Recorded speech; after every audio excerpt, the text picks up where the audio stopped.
വിശുദ്ധ ലൂക്ക എഴുതിയ സുവിശേഷം 6-ാം അധ്യായം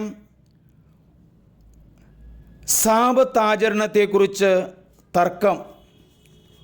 ഒരു സാബത്ത് ദിവസം യേശു ഗോതമ്പ് വയലിലൂടെ കടന്നു പോകുമ്പോൾ അവൻ്റെ ശിഷ്യന്മാർ കതിരുകൾ പറിച്ച് കൈകൊണ്ട് തിരുമ്മി തിന്നു. ഫരിസേയരിൽ ചിലർ ചോദിച്ചു, സാബത്തിൽ നിഷേധമായത് നിങ്ങൾ ചെയ്യുന്നത് എന്ത്? അവൻ മറുപടി പറഞ്ഞു, വിശന്നപ്പോൾ ദാവീദും അനുചരന്മാരും എന്താണ് ചെയ്തതെന്ന് നിങ്ങൾ വായിച്ചിട്ടില്ലേ? അവൻ ദേവാലയത്തിൽ പ്രവേശിച്ച് പുരോഹിതന്മാർക്കല്ലാതെ മറ്റാർക്കും ഭക്ഷിക്കാൻ അനുവാദമില്ലാത്ത കാഴ്ചയപ്പം എടുത്തു ഭക്ഷിക്കുകയും കൂടെ ഉണ്ടായിരുന്നവർക്ക് കൊടുക്കുകയും ചെയ്തില്ലേ? അവൻ അവരോട് പറഞ്ഞു, മനുഷ്യപുത്രൻ സാബത്തിൻ്റെയും കർത്താവാണ്. സാബത്തിൽ രോഗശാന്തി. മറ്റൊരു സാബത്തിൽ അവൻ ഒരു സിനഗോഗിൽ പ്രവേശിച്ചു പഠിപ്പിക്കുകയായിരുന്നു. അവിടെ വലതു കൈ ശോഷിച്ച ഒരുവൻ ഉണ്ടായിരുന്നു. നിമജ്ഞന്മാരും ഫരിസേയരും യേശുവിൽ കുറ്റം ആരോപിക്കാൻ പഴുതു നോക്കി സാബത്തിൽ അവൻ രോഗശാന്തി നൽകുമോ എന്ന് ശ്രദ്ധിച്ചു കൊണ്ടിരുന്നു. അവൻ അവരുടെ വിചാരങ്ങൾ മനസ്സിലാക്കിയിട്ട് കൈ ശോഷിച്ചവനോട് പറഞ്ഞു, എഴുന്നേറ്റ് നടുവിൽ വന്ന് നിൽക്കുക. അവൻ എഴുന്നേറ്റ് നിന്നു. യേശു അവരോട് പറഞ്ഞു, ഞാൻ നിങ്ങളോട് ചോദിക്കുന്നു, സാബത്തിൽ നന്മ ചെയ്യുന്നതോ തിന്മ ചെയ്യുന്നതോ ജീവനെ രക്ഷിക്കുന്നതോ നശിപ്പിക്കുന്നതോ ഏതാണ് അനുവദനീയം? അവിടെ ഉണ്ടായിരുന്ന എല്ലാവരുടെയും നേരെ നോക്കിക്കൊണ്ട് അവൻ ആ മനുഷ്യരോട് പറഞ്ഞു, കൈ നീട്ടുക. അവൻ കൈ നീട്ടി, അത് സുഖപ്പെട്ടു. അവർ രോഷാകുലരായി യേശുവിനോട് എന്തു ചെയ്യേണ്ടതെന്ന് പരസ്പരം ആലോചിച്ചു. അപ്പസ്തോലന്മാരെ തിരഞ്ഞെടുക്കുന്നു. ആ ദിവസങ്ങളിൽ അവൻ പ്രാർത്ഥിക്കാനായി ഒരു മലയിലേക്ക് പോയി. അവിടെ ദൈവത്തോട് പ്രാർത്ഥിച്ചുകൊണ്ട് രാത്രി മുഴുവൻ ചിലവഴിച്ചു. പ്രഭാതമായപ്പോൾ അവൻ ശിഷ്യന്മാരെ അടുത്തു വിളിച്ച് അവരിൽ നിന്ന് 12 പേരെ തിരഞ്ഞെടുത്ത് അവർക്ക് അപ്പസ്തോലന്മാർ എന്ന് പേരു നൽകി. അവർ പത്രോസ് എന്ന് അവൻ പേരു നൽകിയ ശിമയോൻ, അവൻ്റെ സഹോദരനായ അന്ത്രയോസ്, യാക്കോബ്, യോഹന്നാൻ, ഫിലിപ്പോസ്, ബർത്തലോമിയോ, മത്തായി, തോമസ്, ഹൽപ്പയുടെ പുത്രനായ യാക്കോബ്, തീവ്രവാദിയായി അറിയപ്പെട്ടിരുന്ന ശിമയോൻ, യാക്കോബിൻ്റെ മകനായ യൂദാസ്, ഒറ്റുകാരനായി തീർന്ന യൂദാസ് കറിയാത്ത എന്നിവരാണ്. രോഗികളെ സുഖപ്പെടുത്തുന്നു. അവൻ അവരോടുകൂടെ ഇറങ്ങി സമതലത്തിൽ വന്നു നിന്നു. ശിഷ്യന്മാരുടെ ഒരു വലിയ ഗണവും അവൻ്റെ വചനം ശ്രവിക്കുന്നതിനും രോഗശാന്തി നേടുന്നതിനുമായി യൂദയ, ജെറൂസലേം എന്നിവിടങ്ങളിൽ നിന്നും ടയർ, സീദോൻ എന്നീ തീരപ്രദേശങ്ങളിൽ നിന്നും വന്ന വലിയൊരു ജനസമൂഹവും അവിടെ ഒരുമിച്ച് കൂടി. അശുദ്ധാത്മാക്കളാൽ പീഡിതരായവർ സുഖപ്പെട്ടു. ജനങ്ങളെല്ലാം അവനെ ഒന്ന് സ്പർശിക്കാൻ അവസരം പാർത്തിരുന്നു. എന്തെന്നാൽ അവനിൽ നിന്ന് ശക്തി പുറപ്പെട്ട് എല്ലാവരെയും സുഖപ്പെടുത്തിയിരുന്നു. സുവിശേഷ സൗഭാഗ്യങ്ങൾ. അവൻ ശിഷ്യന്മാരുടെ നേരെ കണ്ണുകൾ ഉയർത്തി അരുളി ചെയ്തു, ദരിദ്രരെ നിങ്ങൾ ഭാഗ്യവാന്മാർ, ദൈവരാജ്യം നിങ്ങളുടേതാണ്. ഇപ്പോൾ വിശപ്പ് സഹിക്കുന്നവരെ നിങ്ങൾ ഭാഗ്യവാന്മാർ, നിങ്ങൾ സംതൃപ്തരാക്കപ്പെടും. ഇപ്പോൾ കരയുന്നവരെ നിങ്ങൾ ഭാഗ്യവാന്മാർ, നിങ്ങൾ ചിരിക്കും. മനുഷ്യപുത്രൻ നിമിത്തം മനുഷ്യൻ നിങ്ങളെ ദ്യോഷിക്കുകയും പുറന്തള്ളുകയും അവഹേളിക്കുകയും നിങ്ങളുടെ പേര് ദുഷിച്ചതായി കരുതി തിരസ്കരിക്കുകയും ചെയ്യുമ്പോൾ നിങ്ങൾ ഭാഗ്യവാന്മാർ.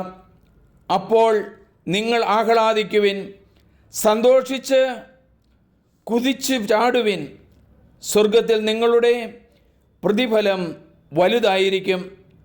അവരുടെ പിതാക്കന്മാർ പ്രവാചകന്മാരോടും ഇപ്രകാരം തന്നെയാണ് പ്രവർത്തിച്ചത്. എന്നാൽ സമ്പന്നരെ, നിങ്ങൾക്ക് ദുരിതം. നിങ്ങളുടെ ആശ്വാസം നിങ്ങൾക്ക് ലഭിച്ചു കഴിഞ്ഞു. ഇപ്പോൾ സംതൃപ്തമായി കഴിയുന്നവരെ, നിങ്ങൾക്ക് ദുരിതം. നിങ്ങൾക്ക് വിശക്കും. ഇപ്പോൾ ചിരിക്കുന്നവരെ, നിങ്ങൾക്ക് ദുരിതം. നിങ്ങൾ ദുഃഖിച്ച് കരയും. മനുഷ്യരെല്ലാം നിങ്ങളെ പ്രശംസിച്ച് സംസാരിക്കുമ്പോൾ നിങ്ങൾക്ക് ദുരിതം. അവരുടെ പിതാക്കന്മാർ വ്യാജപ്രവാചകന്മാരോടും ഇങ്ങനെ തന്നെ ചെയ്തു. തിന്മയെ നന്മ കൊണ്ട് ജയിക്കുക. എൻ്റെ വാക്ക് ശ്രവിക്കുന്ന നിങ്ങളോട് ഞാൻ പറയുന്നു, ശത്രുക്കളെ സ്നേഹിക്കുവിൻ, നിങ്ങളെ ദോഷിക്കുന്നവർക്ക് നന്മ ചെയ്യുവിൻ, ശപിക്കുന്നവരെ അനുഗ്രഹിക്കുവിൻ, അധിക്ഷേപിക്കുന്നവർക്ക് വേണ്ടി പ്രാർത്ഥിക്കുവിൻ. ഒരു ചെകിട്ടത്ത് അടിക്കുന്നവർക്ക് മറ്റേ ചെകിട് കൂടി കാണിച്ചു കൊടുക്കുക. മേലങ്കി എടുക്കുന്നവനെ കുപ്പായം കൂടി എടുക്കുന്നതിൽ നിന്ന് തടയരുത്. നിന്നോട് ചോദിക്കുന്ന ഏവനും കൊടുക്കുന്നു. നിന്റെ വസ്തുക്കൾ എടുത്തുകൊണ്ട് പോകുന്നവരോട് തിരിച്ചു ചോദിക്കരുത്. മറ്റുള്ളവർ നിങ്ങളോട് എങ്ങനെ പെരുമാറണമെന്ന് നിങ്ങൾ ആഗ്രഹിക്കുന്നുവോ അങ്ങനെ തന്നെ നിങ്ങൾ അവരോടും പെരുമാറുവിൻ. നിങ്ങളെ സ്നേഹിക്കുന്നവരെ നിങ്ങൾ സ്നേഹിച്ചാൽ എന്ത് മേന്മയാണുള്ളത്? പാപികളും തങ്ങളെ സ്നേഹിക്കുന്നവരെ സ്നേഹിക്കുന്നുണ്ടല്ലോ. നിങ്ങൾക്ക് നന്മ ചെയ്യുന്നവരെയൊക്കെ നിങ്ങൾ നന്മ ചെയ്യുന്നതിൽ എന്ത് മേന്മയാണുള്ളത്? പാപികളും അങ്ങനെ ചെയ്യുന്നുണ്ടല്ലോ. തിരിച്ചു കിട്ടുമെന്ന് പ്രതീക്ഷിച്ച് വായ്പ കൊടുക്കുന്നതിൽ എന്ത് മേന്മയാണുള്ളത്? കൊടുത്തിടത്തോളം തിരിച്ചു കിട്ടുമെന്ന് പ്രതീക്ഷയിൽ പാപികൾക്ക് വായ്പ കൊടുക്കുന്നില്ലേ? എന്നാൽ നിങ്ങൾ ശത്രുക്കളെ സ്നേഹിക്കുവിൻ, തിരിച്ചു കിട്ടും എന്ന പ്രതീക്ഷയില്ലാതെ മറ്റുള്ളവർക്ക് നന്മ ചെയ്യുകയും വായ്പ കൊടുക്കുകയും ചെയ്യുവിൻ. അപ്പോൾ നിങ്ങളുടെ പ്രതിഫലം വലുതായിരിക്കും. നിങ്ങൾ അത്യുന്നതൻ്റെ പുത്രന്മാരായിരിക്കുകയും ചെയ്യും. കാരണം അവിടുന്ന് നന്ദിഹീനരോടും ദുഷ്ടനോടും കരുണ കാണിക്കുന്നു. നിങ്ങളുടെ പിതാവ് കരുണയുള്ളവനായിരിക്കുന്നത് പോലെ നിങ്ങളും കരുണയുള്ളവരായിരിക്കുവിൻ. അന്യരെ വിധിക്കരുത്. നിങ്ങൾ വിധിക്കരുത്, നിങ്ങളും വിധിക്കപ്പെടുകയില്ല. കുറ്റാരോപണം നടത്തരുത്, നിങ്ങളുടെ മേലും കുറ്റാരോപണം നടത്തുകയില്ല. ക്ഷമിക്കുവിൻ, നിങ്ങളോടും ക്ഷമിക്കപ്പെടും. കൊടുക്കുവിൻ, നിങ്ങൾക്കും കിട്ടും. അമർത്തി കുലുക്കി നിറച്ചളന്ന് അവർ നിങ്ങളുടെ മടിശീലയിൽ ഇട്ടുതരും. നിങ്ങൾ അളക്കുന്ന അളവ് കൊണ്ട് തന്നെ നിങ്ങൾക്കും അളന്നു കിട്ടും. അവൻ ഒരു ഉപമയും അവരോട് പറഞ്ഞു, കുരുടനെ നയിക്കാൻ സാധിക്കുകയില്ലല്ലോ. ഇരുവരും കുഴിയിൽ വീഴുകയില്ലേ? ശിഷ്യന്മാർ ഗുരുവിനേക്കാൾ വലിയവനല്ല. എന്നാൽ എല്ലാം പഠിച്ചു കഴിയുമ്പോൾ അവൻ ഗുരുവിനെ പോലെയാകും. നിന്റെ സഹോദരൻ്റെ കണ്ണിലെ കരട് നീ കാണുകയും സ്വന്തം കണ്ണിലെ തടിക്കഷണത്തെ ഗൗനിക്കാതിരിക്കുകയും ചെയ്യുന്നതെന്ത്?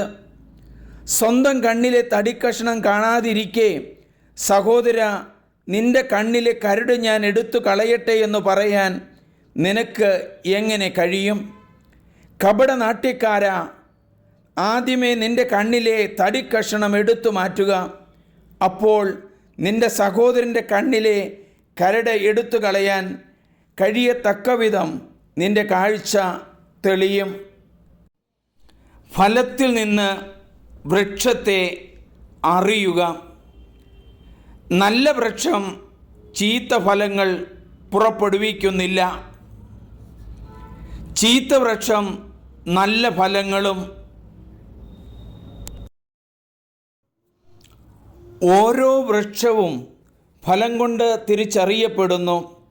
മുൾച്ചെടിയിൽ നിന്ന് അത്തിപ്പഴമോ ഞെരിഞ്ഞലിൽ നിന്ന് മുന്തിരിപ്പഴമോ ലഭിക്കുന്നില്ലല്ലോ. നല്ല മനുഷ്യൻ തൻ്റെ ഹൃദയത്തിലെ നല്ല നിക്ഷേപത്തിൽ നിന്ന് നന്മ പുറപ്പെടുവിക്കുന്നു. ചീത്ത മനുഷ്യൻ തിന്മയിൽ നിന്ന് തിന്മ പുറപ്പെടുവിക്കുന്നു. ഹൃദയത്തിൻ്റെ നിറവിൽ നിന്നാണല്ലോ അധരം സംസാരിക്കുന്നത്. ഉറച്ച അടിസ്ഥാനം. നിങ്ങൾ എന്നെ കർത്താവേ കർത്താവേ എന്ന് വിളിക്കുകയും ഞാൻ പറയുന്ന കാര്യങ്ങൾ പ്രവർത്തിക്കാതിരിക്കുകയും ചെയ്യുന്നത് എന്തുകൊണ്ട്? എൻ്റെ അടുത്ത് വന്ന് എൻ്റെ വചനം കേൾക്കുകയും അതനുസരിച്ച് പ്രവർത്തിക്കുകയും ചെയ്യുന്നവൻ ആർക്ക് സദൃശനാണെന്ന് ഞാൻ വ്യക്തമാക്കാം. ആഴത്തിൽ കുഴിച്ച് പാറമേൽ അടിസ്ഥാനമിട്ട് വീട് പണിയുന്ന മനുഷ്യനോട് സദൃശനാണ് അവൻ. വെള്ളപ്പൊക്കം ഉണ്ടാവുകയും ഒഴുക്ക് അതിൻ്റെ മേൽ ആഞ്ഞടിക്കുകയും ചെയ്തു. എന്നാൽ ആ വീടിനെ ഇളക്കാൻ കഴിഞ്ഞില്ല. എന്തെന്നാൽ അത് ബലിഷ്ഠമായി പണി ചെയ്യപ്പെട്ടിരുന്നു. വചനം കേൾക്കുകയും എന്നാൽ അതനുസരിച്ച് പ്രവർത്തിക്കാതിരിക്കുകയും ചെയ്യുന്ന മനുഷ്യൻ ഉറപ്പില്ലാത്ത തറമേൽ വീട് പണിയുന്നവന് തുല്യൻ. ജലപ്രവാഹം അതിൽ ആഞ്ഞടിച്ചു, ഉടനെ അത് നിലം പതിച്ചു. ആ വീടിൻ്റെ തകർച്ച വലുതായിരുന്നു.